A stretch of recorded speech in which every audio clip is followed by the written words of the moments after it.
Welcome to this workshop, Breathwork for Self-Healing, and I'll add the parenthetical, Breathwork for Self-Healing and ongoing self-care. That's my hope, is that this becomes a daily practice for you. So we'll start with an opening prayer. So I have the phonetic text up on the screen and in the slides, so later, if you want to learn this chant, you'll have that resource there, plus the recording of me singing it. But for now, if you just want to tune in to your body, get yourself comfortable. And as I recite the chant, you might just connect to your own personal intention for showing up to this workshop today. Whatever brought you here, just reconnecting that to that. And you might even think about your teachers you've had through your life and honoring them.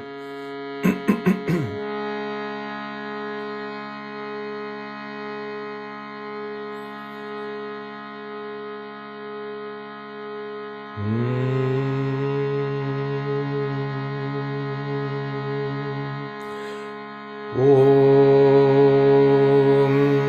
Gananan Tva Ganapati Gum Havamahe Kavin Kavinam Upamashravastamam Jeshtarajam Brahmanam Brahmanaspata Anat Shrinvandutipi Siddha Sadhanam Om Shri Mahaganapataye Namaha.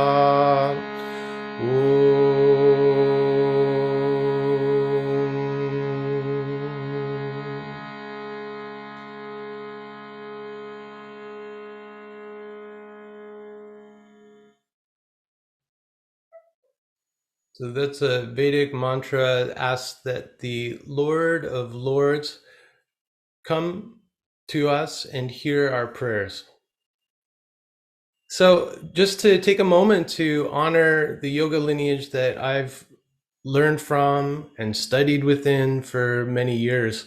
And really, it all comes down to these three figures, starting with Patanjali, the great sage of yoga, who wrote the Yoga Sutra, which my teachers considered the core text of yoga.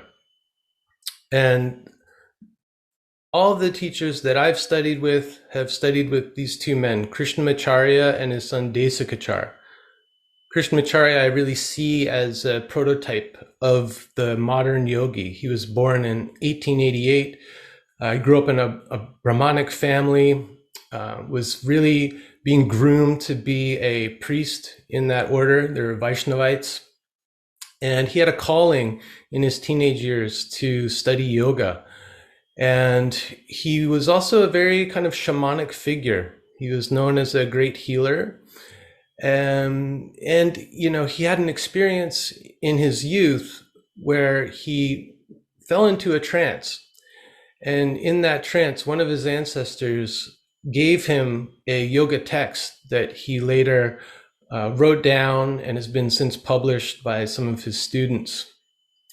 And then his son Desikachar grew up in modern India and has done a great deal to translate Krishnamacharya's teachings to modern folks and especially Westerners.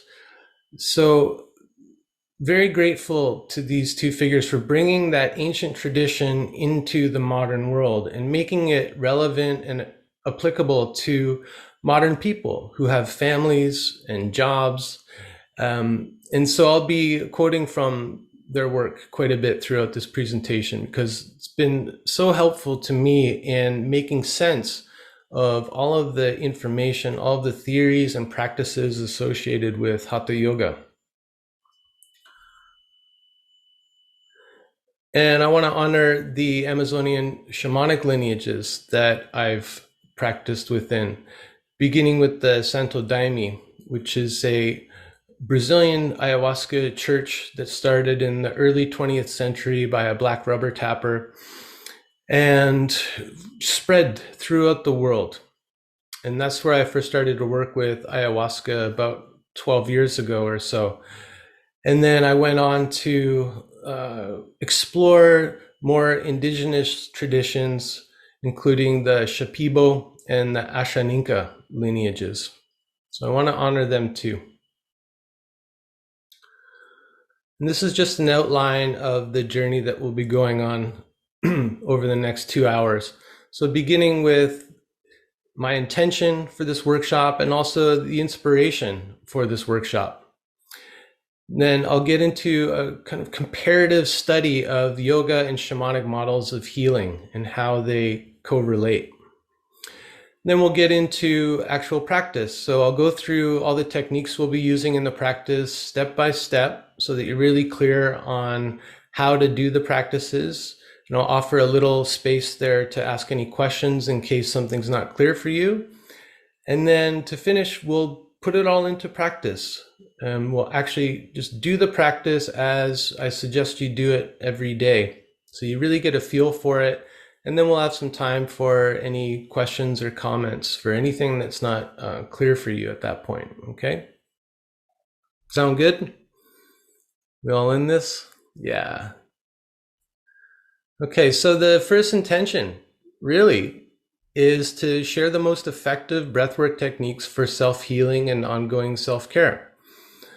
I've studied and practiced a great deal, and I'm a very practical person. If it doesn't work, I'm not going to keep practicing it. And so I think that maybe comes from my working class background, just that aspect of practicality.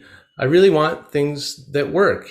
And everything that I'm going to share today are probably the most effective breathwork practices that I've come across, and all of the different variations that we can find in the yoga tradition. Second intention is to inspire you to actually practice them, because none of this stuff works unless we actually do it. Both yoga and shamanism are experiential paths. Very little theory, actually. There's a yoga teacher, Patabi Joyce, who was an early student of Krishnamacharya. He had a famous saying, it's 99% practice, 1% theory. So we'll do a little theory today, but the theory is only really to offer you some images for your practice, to inspire you, and to give you a framework so that it feels meaningful. So one of the big inspirations is that, so some of you might know or you might not know, but I also am a counselor and coach. I've been doing that for a number of years, but almost every single day, people come to me for consultations and I hear the same thing over and over. I've spent countless hours in therapy talking about my childhood trauma and still nothing's changed. And they say, now that I know the cause of my trauma, how do I actually heal it? So what do I do? I've made that connection between the symptoms I'm experiencing in the here and now to what happened in the past, and understanding that that was an early adaptation to a stressful situation. But I don't know what to do about it. That pattern persists, and knowing about it doesn't make it go away. So the information, the knowledge about what happened and how it's affected you doesn't actually heal anything. What it allows for is some understanding, which I hope then leads to some compassion for ourselves, that these early adaptations were actually quite intelligent and necessary for our survival in a number of cases. But it doesn't actually make it go away. And that's the thing I hear the most from people, and I hear it over and over again. So people are looking for something they can do to help their healing process. And 12 years ago, I was asking myself the exact same question. So I'd like to share a little bit of my journey through yoga and shamanic traditions to help you understand the framework that I've come to for this practice and why I think it works actually to help heal the effects of trauma.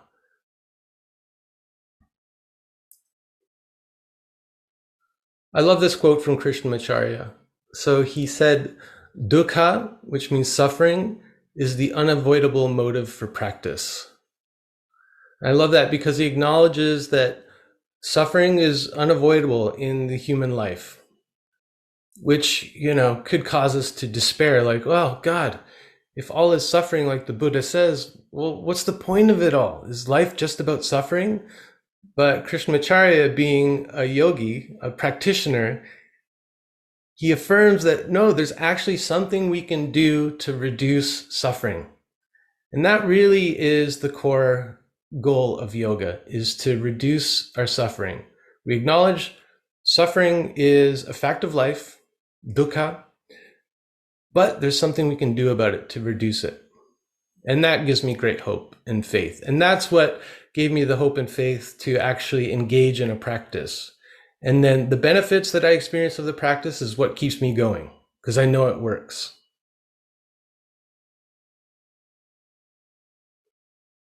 So this is a little photo collage of some of my yoga journey, some of the teachers that I've met over the years in this Krishnamacharya Deskachar tradition. So the kind of person I am is when I get into something and I see that it's, if it's interesting to me, or something like yoga where I'm really seeing some benefit in the practice, I want to go deep. And I always want to get down to the core of things. I want to get as close to the source as possible, because over the years, things get diluted, they get watered down, they get changed. And for me, I really want to find out, like, what's at the core of this yoga practice. So I spent many hours, many days, many weeks, many thousands of dollars traveling around, searching out the living students of Krishnamacharya and Deskachar.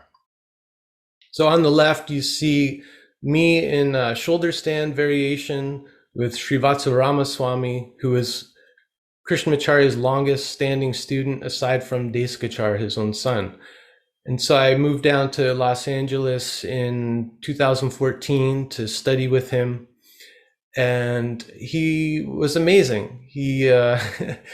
I ended up calling him a shaman in a sweater vest, because he's very kind of conventional, conservative presenting person.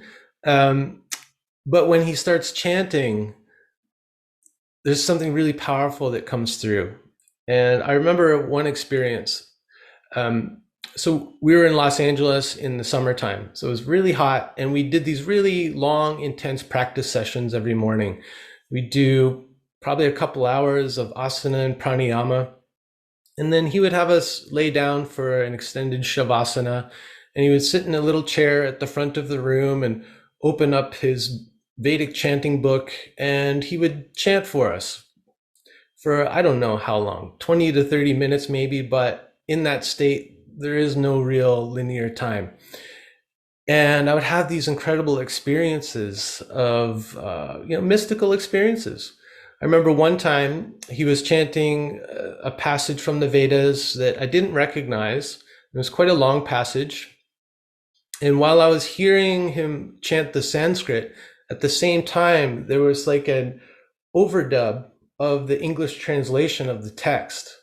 So I was simultaneously hearing Ramaswamy in the room chanting Sanskrit while hearing this translation of the text. And it was really remarkable.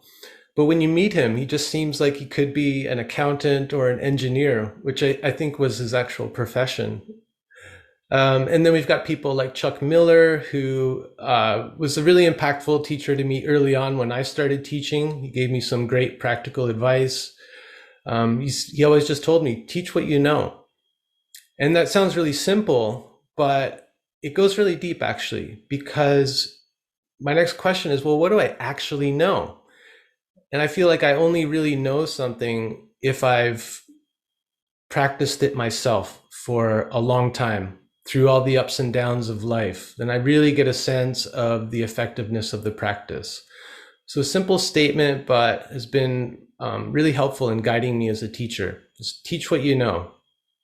And then below that, there's Sonia Nelson, who studied with Desikachar for a long time. And she's a beautiful interpreter of Vedic chanting for Western people.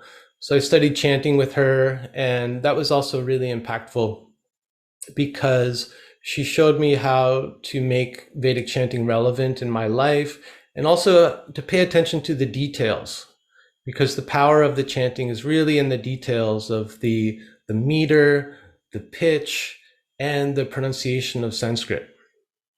And then I've got Mark Whitwell, who I studied with for years and was his assistant and assisted him on retreats all around the world. He was a student of Desikachar's, and he put out Desikachar's book, The Heart of Yoga, back in the 90s, which really helped to introduce Desikachar and Krishnamacharya to the rest of the world. So I think that was an important work. Oh, and then, up in the top right, there's me and Ramaswamy after one of these epic all day long yoga practice sessions in the LA heat. And I love it because we both look really tired and sweaty, but super relaxed and happy. And that is my memory of that time with him. And then here's some photos from some of my journeys through the Amazonian shamanic traditions. Um, Top left, there's a photo of my wife and I, Debbie. It's a rare photo from my time in the Santo Daime Church. I think, at that time, cell phone technology wasn't what it is now. So I didn't take a lot of photos maybe at that time. But this was after one especially significant ceremony in Southern Oregon, up in the high desert. And we all gathered in a crater before dawn. And so in the middle of the ceremony, as everything's just lifting up and opening up, the sun is rising over the edge of this crater. And it was a pretty incredible ceremony for me. It was a real kind of rebirthing process. And it was great to have Debbie there with me. And then I've got a picture of me with some of my favorite Shipibo healers, Damian, Leela, and their beautiful assistant, Tanya. I met them down at the Temple of the Way of Light in Peru, where I taught yoga for 3 months. There's a picture of me teaching some of the folks in the Maloka, which is the ceremonial building. So at night, you do the ayahuasca ceremonies. And then in the morning, I would teach these yoga classes. And it was a really beautiful experience because the medicine work helped to open people up to the deeper aspects of yoga. So I didn't have to go through this whole process of kind of deconditioning people from their ideas of what yoga is. A lot of things have been distorted in the West. There's emphasis on the kind of exercise aspects of it, not so much on the subtle aspects. But the medicine did a great job of opening people up. And so I could just deliver the yoga as I'd gotten it from my teachers, and people were really receptive, and they immediately saw the correlations between the yoga practice and the medicine work that they were doing. So that was a really important time for me. There's a picture in the bottom center of one of my favorite healers, Juan Flores, who's Ashaninka. He has a center called Mayan Toyaku outside of Tarapoto, Peru. And it's a beautiful, magical place. It's not the kind of place that's set up for tourists, but it's really for the local community. So every 3 nights, he holds a ceremony, and people come from up and down the river. They come to his center with their families sometimes. Sometimes there's people who are apprenticing with him. And they all gather. And in his ceremonies, everybody gets a chance to sing if they want. So it was a very kind of communal experience, felt very kind of real and down to earth, nothing showy about it. He's a very kind of unassuming, just happy, chill guy. He's a real plant man. He loves the plants, and he loves people, and he wants the plants to help heal the world. In the bottom right, there's me chilling outside of Tambo, which is the hut where we stay in the jungle. And this is a woman, Inez. She's a matriarch of a Shipibo family of healers. And she was just a beautiful woman. very small, but very powerful in ceremony. When she would start to sing, the whole room would just like light up and shake. And she's doing what the healers would do when they're not in ceremonies. They hang out at their tambo on their cell phones, chatting with friends, gossiping, laughing all the time, doing their artwork, their embroidery artwork, very relaxed, uh, happy people. And that to me is such a great indicator that the medicine work is working for them. So throughout this journey, I soon realized that my yoga practice supported my work with ayahuasca and that my work with ayahuasca helped to deepen my yoga practice.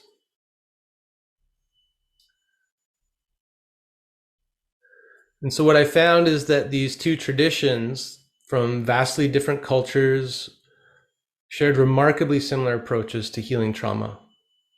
Things started to click for me.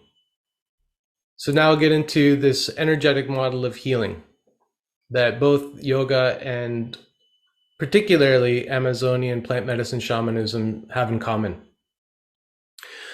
Both the yogi and the ayahuasca shaman, they understand that trauma affects us on a subtle level, causing disturbances and blockages in our energy system. The blockages and disturbances in the subtle body manifest as the mental and distress and physical illness that we associate with the effects of trauma here in the West. And this is one of the things that I found is kind of like evidence I've been collecting over the years. And this really struck me. So on the left, you can all see that drawing. So on the left is a drawing by a Amazonian ayahuasca shaman when he was asked by an anthropologist to draw what he sees when he looks at a person while he's under the influence of ayahuasca. So to get a sense of like what he's doing in the ceremony with his healing work. And so on the left, we've got a person and they've got all of these lines around them, wavy lines, crooked kind of line going down their center. So you get a sense that it's depicting an energy disturbance. Energy is not contained in the body. It's just disturbed and incoherent. And then on the right, he's got the figure. It's a basic stick figure. So what they do in the ceremony is they straighten out people's energy using the plant medicine and their singing. And then on the right, we've got a drawing from one of Desikachar's books depicting the exact same thing. And I love Desikachar because he really gets down to the essence of things and communicates in a really simple and clear way. And it's kind of sweet, actually, how kind of simple and clear it is. So on the left, we've got another figure with these wavy lines all around them. And it says prana outside the body. And that makes for an agitated person. And then next to him is showing a figure with the prana all consolidated within the body, and it says quiet person. So the difference between an agitated person and a quiet person is that their prana, their life energy, is contained in their body or it's not. And I just love that he uses the word agitated person, you know, like in yoga and shamanism, there's no word equivalent to trauma, really. And trauma has become a really big and heavy and powerful word in our culture. But really, what is it? You're agitated, you know, things affect you maybe a little more deeply in your life. You respond to life situations in a way that's not appropriate to the actual situation. And it agitates you, it disturbs you. I just love that, you know, let's keep it simple. So you're either agitated or you're kind of a quiet and calm person, you know, and we all, I think, want to be more quiet and calm, less agitated people. That's why we're here. So their method of treatment is to go straight to the root cause and restore the balance and flow of energy in the subtle body. Pretty simple. We don't talk about it a lot. We don't talk about what happened. The shaman looks at you, sees that you're agitated, that your energy is disturbed, and they'll go in and they'll just try to straighten out your energy. They don't want to hear your story. And I'd say the same of the yogi. There's not a lot of time spent on telling our story because in yoga, there's this concept of samskara. which is a mental emotional impression. And everything in our life creates a samskara to a certain degree. So the more powerful the experience, good or bad, will create a deeper samskara, a deeper impression, good or bad. And so the more that we go over that experience, the deeper the samskara gets. So if it's a good experience, well, yes, that's a nice samskara to have, like a nice association with a person, so every time I remember my teachers that I love, it deepens that samskara and it stays with me. It's more kind of persistent and available to me. A beautiful memory I had of going to the beach when I was a kid, every time I remember that, it deepens the samskara. And so that's a nice thing to have. You can return to it really easily because the samskara is there. But adverse experiences, the more we go over them, they'll also deepen that impression. And the more present and available it will be to your consciousness. And the more apt you are to react to that impression that happened in the past in the present day. So not a lot of emphasis placed on repeating stories, to going back to the origin of what happened, really trying to address how it's affected you in the here and now, and to take care of you on that energetic level. So beyond the mind is actually seen as an obstacle to doing the deep healing work. So very different from the kind of conventional Western psychotherapeutic approach.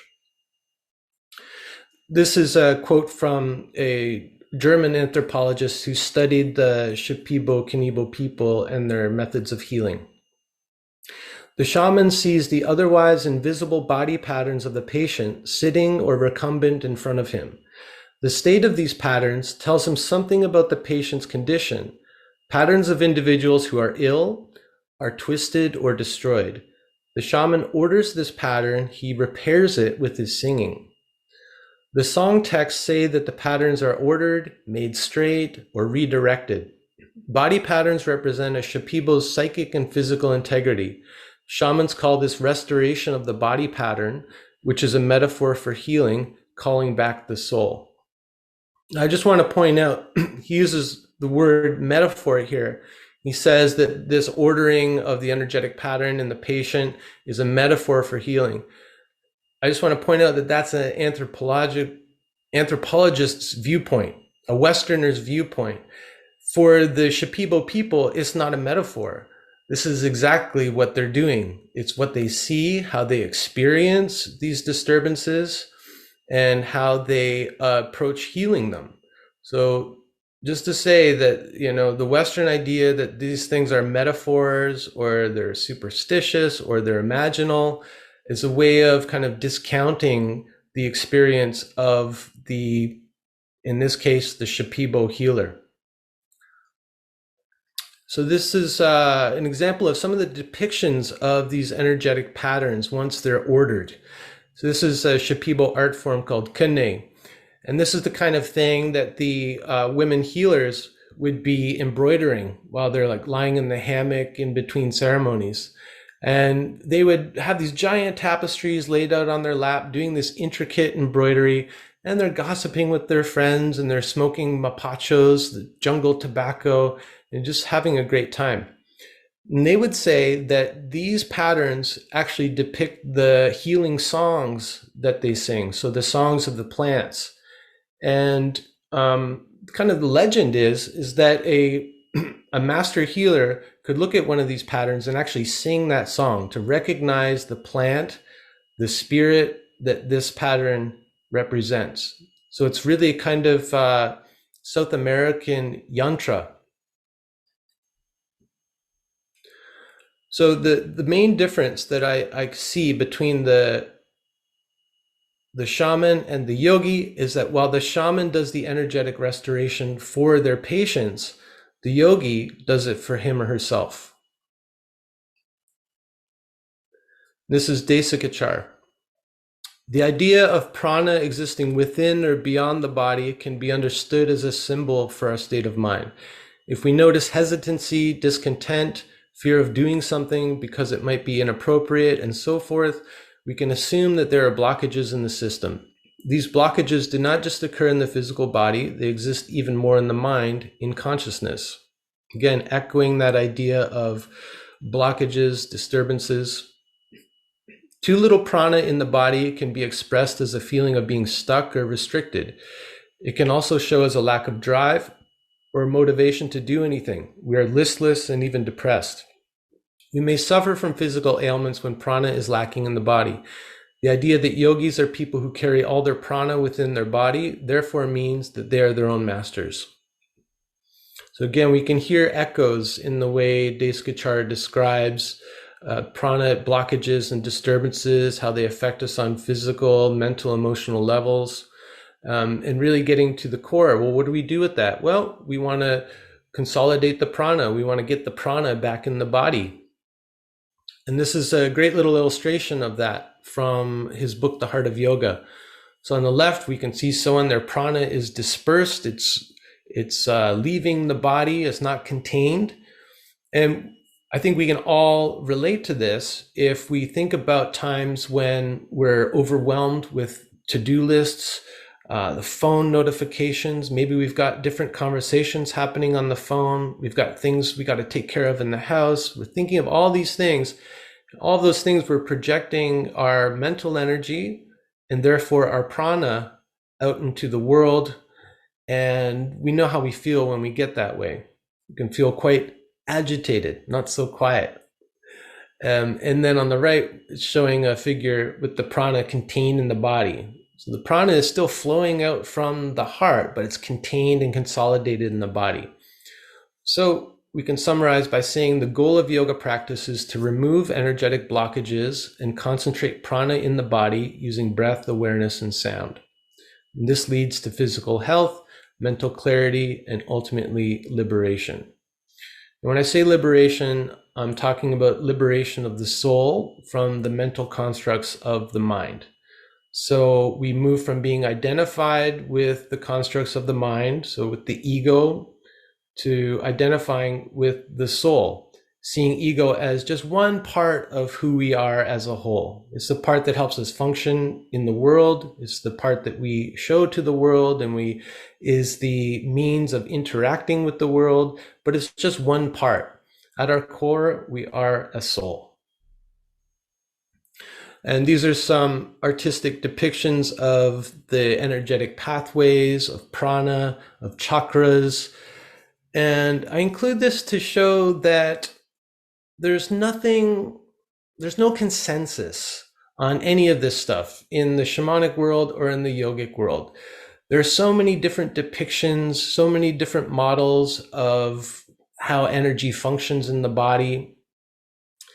Really, what we're seeing here is an attempt by the practitioner to describe what they're experiencing in their practice. And so these are the kind of images that come to practitioners.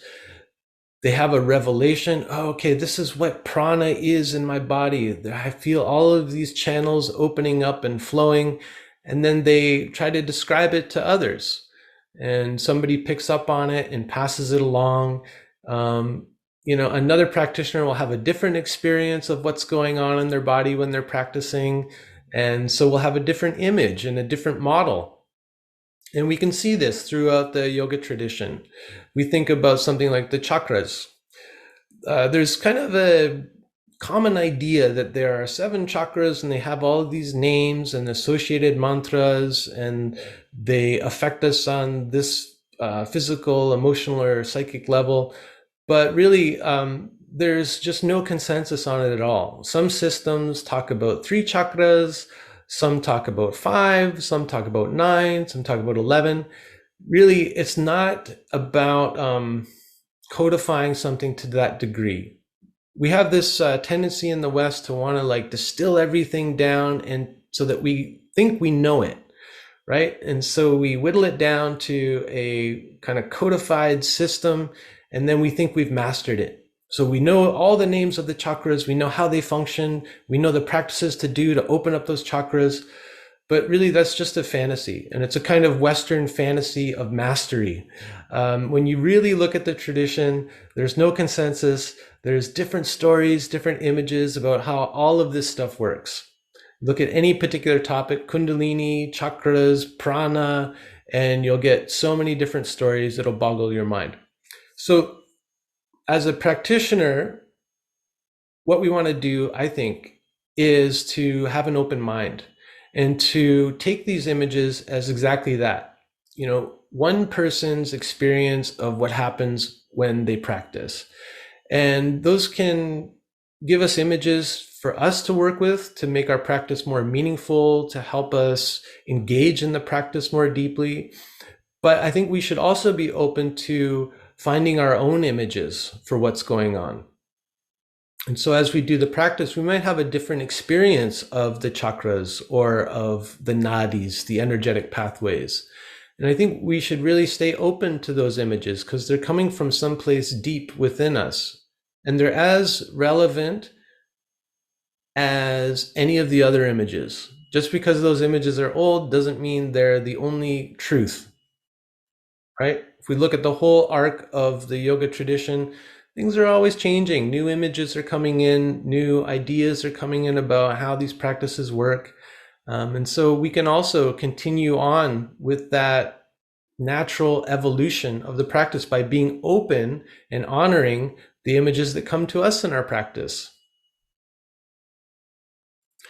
So in recent years, there's been a growing awareness and acceptance of the energetic aspects of healing trauma within Western therapies. This is trauma specialist Peter Levine, who wrote an influential book called Waking the Tiger.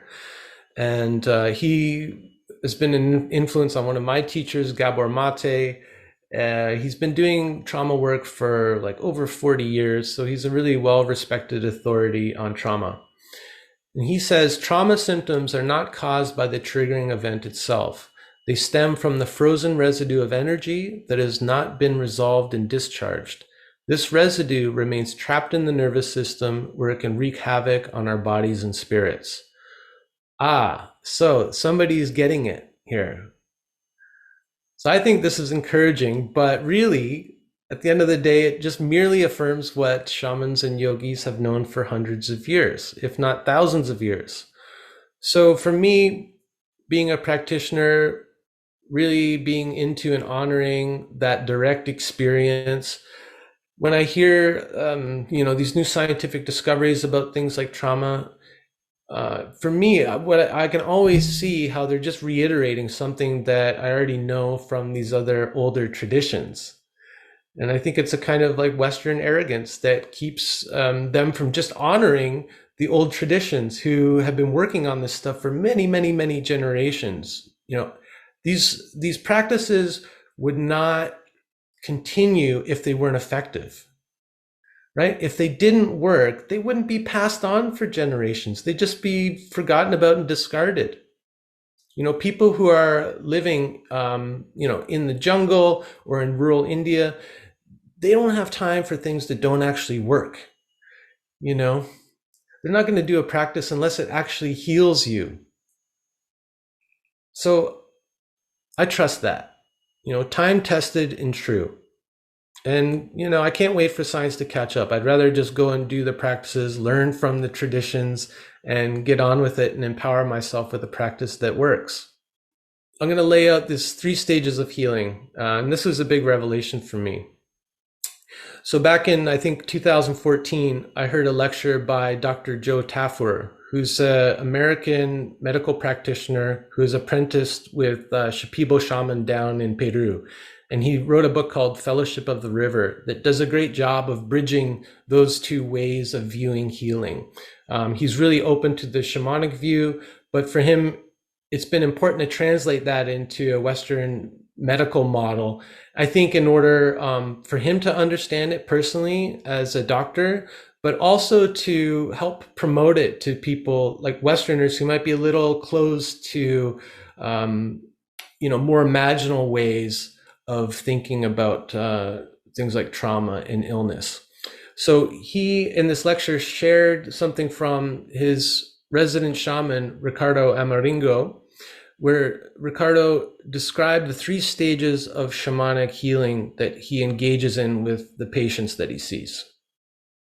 Ricardo said that it's first important to clean the person's physical and subtle body which she called limpiar, which means to clean.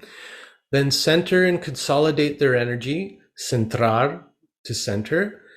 And finally, to open their heart so they can open back into life more fully, abrir, to open. So he outlined these 3 stages: cleaning, clearing, centering, consolidating, and then opening. So when I heard that, I had a revelation, because this 3-part process of clearing, centering, opening was the same framework for practice that I'd learned from my yoga teachers. It gave me a framework, and I could see automatically how certain practices fulfilled these 3 functions. And for me, that's like when it all came together. And I had the revelation, well, yoga is shamanism. It's a type of shamanic healing. And so that was a big one for me. And I feel really grateful to the yogis who've preserved and refined these practices over the generations. So we have the ability now to take our healing into our own hands. So the conclusion is, yoga in its undiluted form offers what is essentially a form of do-it-yourself shamanic healing. I really believe this is true. Enough to make the radical statement that, in effect, yoga empowers us to be our own shaman. Now, I think this is important for a number of reasons. If we think about the impact of people going down to a place like Peru to engage in ayahuasca shamanism, the effect that that has on local economies, the extraction of these plant medicines to be exported to all corners of the globe, the impact that that has on the ecology of that place, plus, the kind of cultural extraction that happens when people take the medicine back to North America or Europe. They set themselves up as a shaman, and they start to hold ceremonies on their own without being really deeply embedded in a community or in a lineage. So I just think there are so many problems with the current models for engaging with plant medicine shamanism, that, the more that we can take up our own healing, the better for everyone, the better for the planet, the better for the indigenous cultures that hold these medicines. And I think ultimately the better for us, right? So in summary, yoga and Amazonian shamanism share similar approaches to healing trauma. First, it's about releasing energetic blockages that cause mental and physical symptoms. Then consolidating and centering energy, or prana, in that, focusing the mind. So cultivating more present moment awareness, so we're not living in the past or projecting into the future. That's really important for healing from trauma. And then opening the heart so that we can open up back to life in a fuller way. Because really, at its essence, that's what trauma does. It disconnects us from the present moment and from being open to life, open to imagination, open to wonder, open to joy. So for me, that's really what it all comes down to, is I do all these practices so I can be more open in my relationships. I can be more open to the beauty and wonder of living this human life.